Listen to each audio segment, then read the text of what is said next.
Okay, it's the end of March. I think today's the 23rd or something like that. So just an update on my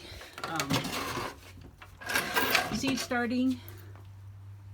It's probably a little bit late, but we just got seed potatoes, got some red 50-pound bags. I'll show a video when I do the planting. I don't have the beds prepped. So we have russet and red from some local little stores and farmers market. I have a bunch of trays that are filled with soil, but I haven't planted the seeds. I'll do that by tonight. I have some organic green onions that I got from the grocery store, and so I'm just going to replant those here because this is near the house, and that's what I normally get. Hey, what are you chewing? That's Marley. That is Trixie, our neighbor's little fighters. Usually let them out of the house and bring them over about 3 times a week. These are blueberry containers, and so we are now having temperatures that are in the 50s during the night and 75 high during the day. If we get cold temperatures again, I'll just cover everything. But this is a lettuce plant that I planted, it was 2 days ago. So nothing there. I probably need to just spray some water on it to get it moist. I want to try and start seeds this way and then take each one and put it in a seed tray. These were planted several weeks ago. They got very leggy. The mice came into our laundry room, so I brought them out here. The plants, not the mice. The mice got zapped. But this is broccoli, a variety of broccoli, cauliflower, Chinese cabbage, and Brussels sprouts. And what is this other one? These are all cabbages. So we'll see how these do. And then up here was second seeding of sunflower seeds that I've already cut as to eat the sprouts. Sunflower seed sprouts. Anyway, we've been having high winds. We're in northeast Tennessee, and so I just kind of balance it out there to keep them in. So one of the things that we deal with here is dealing with birds and mice, like everybody else, that steal your seeds. So this is usually what I put my seeds on. Let's see if I can get. It's just a regular plastic shelf, and I put plastic over it when it's still cold, and then I need to put like bird netting over it in order to prevent the birds from stealing my seeds. This is another project here that I will have to prep a bed to transplant the strawberries. I didn't have many strawberries. This is year 2. When I first got them, we were in South Carolina. I wanted to order them to have them. That was 2020? And then this is now March 2022. So in 2021, when we came back up here, I planted or transplanted the blueberries, raspberries, and strawberries into a little bit bigger pots. I got those from the dollar store, but a lot of them just didn't make it the first year. And we were still having freezing temperatures until last week, and so now you can see these are raspberries. Let's see what's, yeah, Encore red raspberries. So the raspberries are coming back, but the blackberries have died. Even all the raspberries in that variety. I had 2 different varieties. Strawberries look kind of okay, but I really didn't get the strawberries going. I think they just need more space. But they're still growing, and they were growing runners. Trixie! Alright, so this is kind of just an update of what I'm doing for getting ready for the fall. This here, I do not have a lemon tree yet. Probably it's too cold, but in Hawaii what we do is we get lemons from our Myers lemon tree. This is just organic lemons from a grocery store, wash them, sort of scrub the outside, put some Hawaiian salt in there, which I brought back when I went to Hawaii in December, and then put them out in the sun, and you wait till all the moisture comes out of the lemon and it turns brown, and then I don't know what we called it back home, but then you eat it like that. It's just I guess it's a different version or way of doing a fermented lemon. My dad used to eat the lemon with a shot of whiskey. He said that always cured his cold. So that reminded me of just doing that. All right, so I had plastic on here. You might have seen that in other videos. It's all dirty and got leaves and rain, so I'll end up having to bring the hose out here to wash that off before I fold it up. And although we will get, we have possible freezing temperatures for another, I think 5 weeks, 4 to 5 weeks, but I'm going to take this, I already did take it all off, and then if we get possibility of freezing temperatures, I will just throw the frost covers over them, not put the plastic on. What this video was going to be mainly about was, did my peppers survive? So here I had a variety of sweet peppers, cubanellas, banana peppers, and bell peppers, and I wanted to see if they would winter over. So these were all grown, even the spinach, Swiss chard, kale, all of this was grown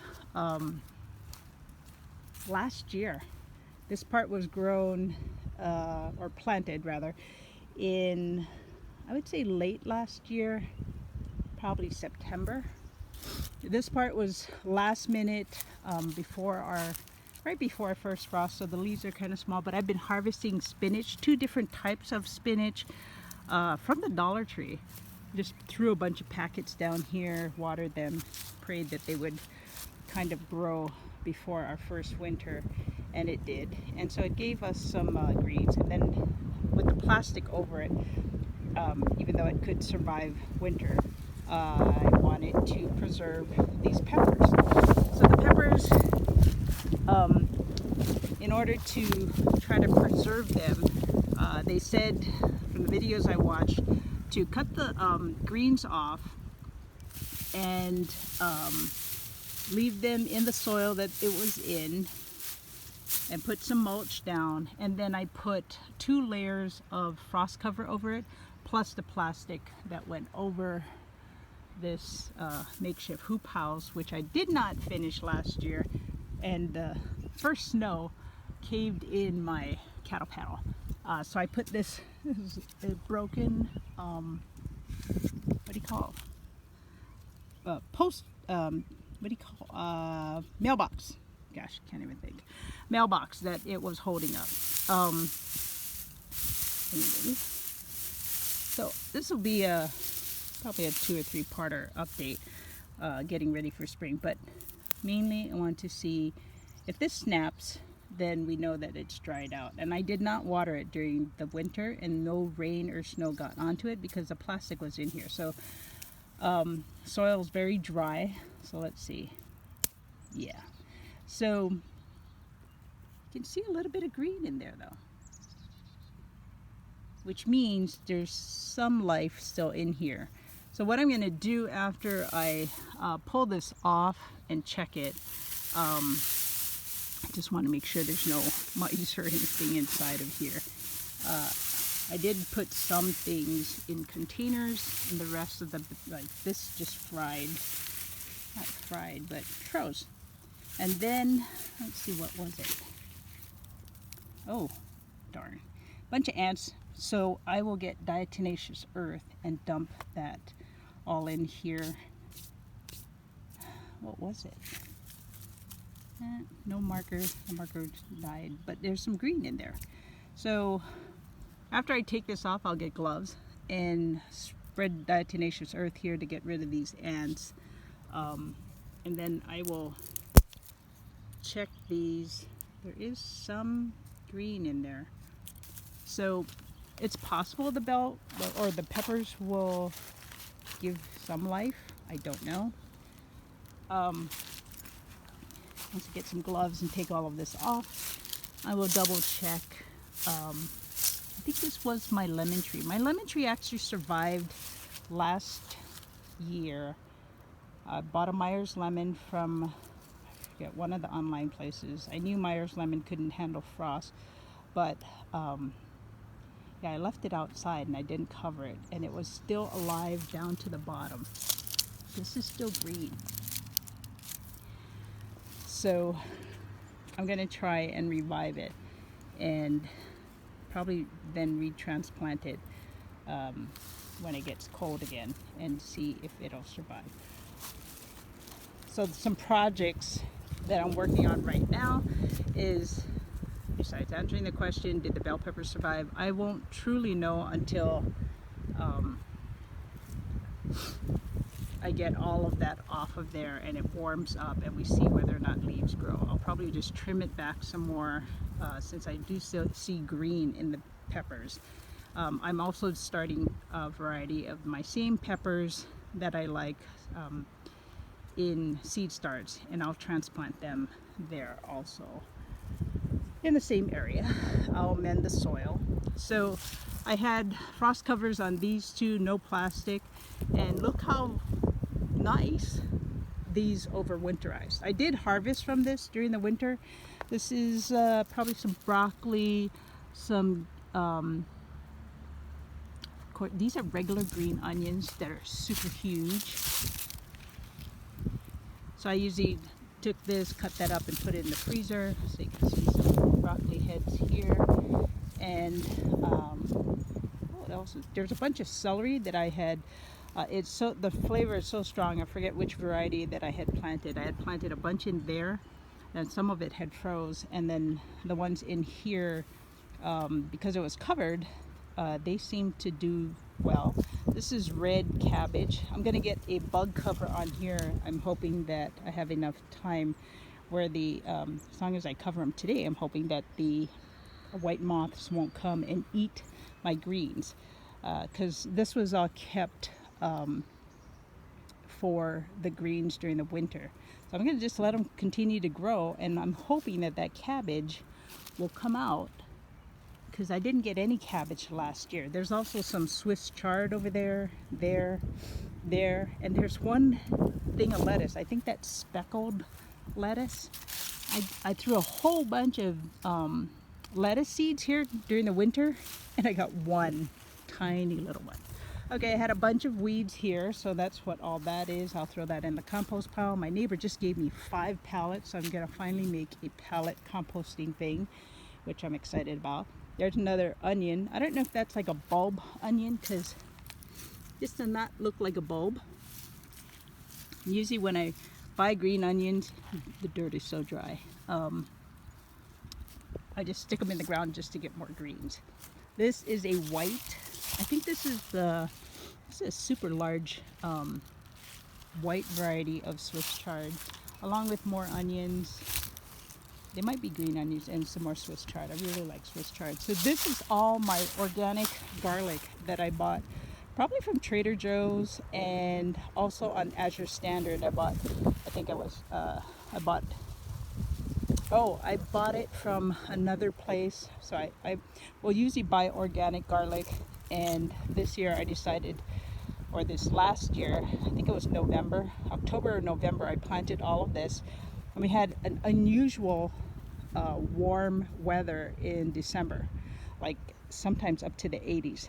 So the greens had come up, so I was concerned that they would die down and something else would happen. But I have organic Korean mountain garlic. Thank God that I had put some markers in here.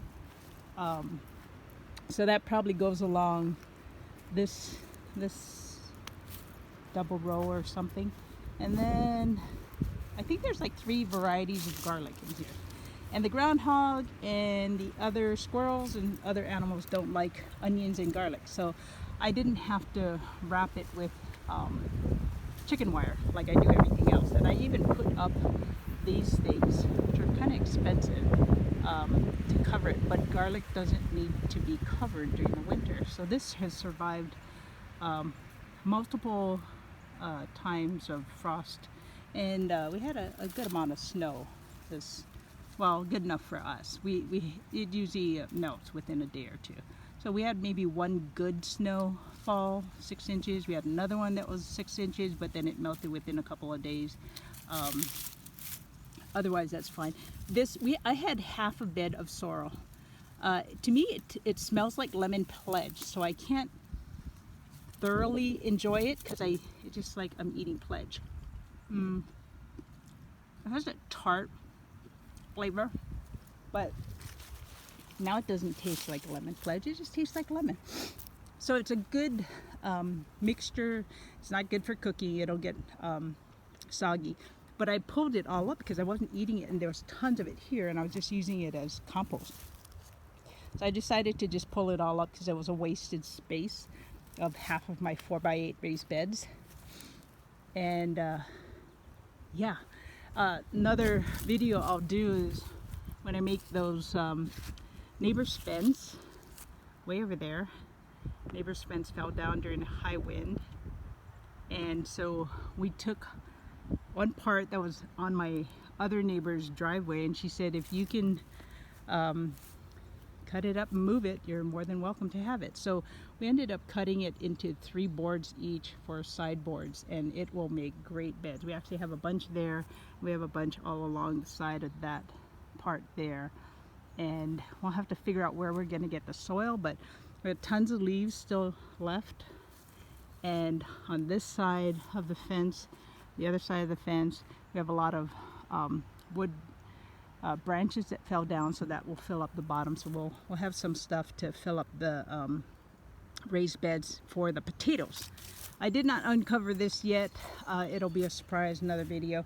But that has beets under it, and it did collapse once under snow, so I had to reinforce it with this thing, whatever you call that thing. And then I have I actually have one blueberry plant there, another one here, which you can see that is trying to come out all the buds and stuff. 3 more blueberry plants there, and 2 or 3 more blueberry plants there. I had a small handful of blueberries last year. So lots of stuff to do right now. Mainly going to clean up these beds, and I just put chicken wire back around that part of it because I'm going to harvest those greens and start eating those, putting that in soup and stir fries and stuff like that. I'm going to cover this to make sure the bugs don't get to this one, and then clean up this side. And after I clean up everything, oh, this side collapsed because the snow hit this one without putting in wood frames. We all know the cost of wood nowadays. That had made it collapse. And that's why that old post is there, and that plastic piece was there to try to protect the plastic cover. But once I take all the weeds out, I will cover this. I'll probably take all of this out here, unless the Swiss chard is still good. Some of this stuff is no good anymore. And then I'll top it and amend it. My birdhouse looks crooked. That is strange. I'll have to go and check that. I wonder if it was wind. We did have a couple of strong winds, which was just real strange. So kale here did not do that well. So this side stayed kind of bare during the winter, and I just harvested in this area the spinach. And then this side I have broccoli and celery. I forgot a couple of times when the freezing temperatures came, so they sort of burned the celery. And the soil has gone down. This is only 5.5 inches high, so the soil just kind of sunk down. So I'll top the soil, amend it, and get this ready. I'm hoping that maybe those cabbage will kind of revive itself once it gets watered. So that's the update on here's beds, my raised beds. So we got 2 here, 3, 4, 5, 6, 7, 8, and then there's a pile of dirt, which will be 9. My husband's gonna probably grow some tomatoes. I'm doing starts, and then he'll probably buy whatever he has. I've been using for soil black cow because it already has some, it's already composted, and peat moss, and then I mix in some perlite. Because I'm just topping the soil, I may not, I'll just use whatever I have, which is just usually going to just be the black cow, the peat moss. I may not have enough perlite, and I probably don't want to spend the money for that. And I have enough amendments in here. Yep. So that's the update for that. Long update, even though I haven't shown everything, but the update for what I'm prepping for the garden this fall, or sorry, this spring, with 4 to 5 more weeks of possible frost. This will be, I don't know, I put all my compost in there over the winter, so I may have to dig that out once I build the pallet compost pile, so that I can plant potatoes in here and plant potatoes someplace else. I may just use some of that board to make these higher. This is where I planted the tomatoes. They did really well last year. And then, yeah, go from there. Look at the tomatoes.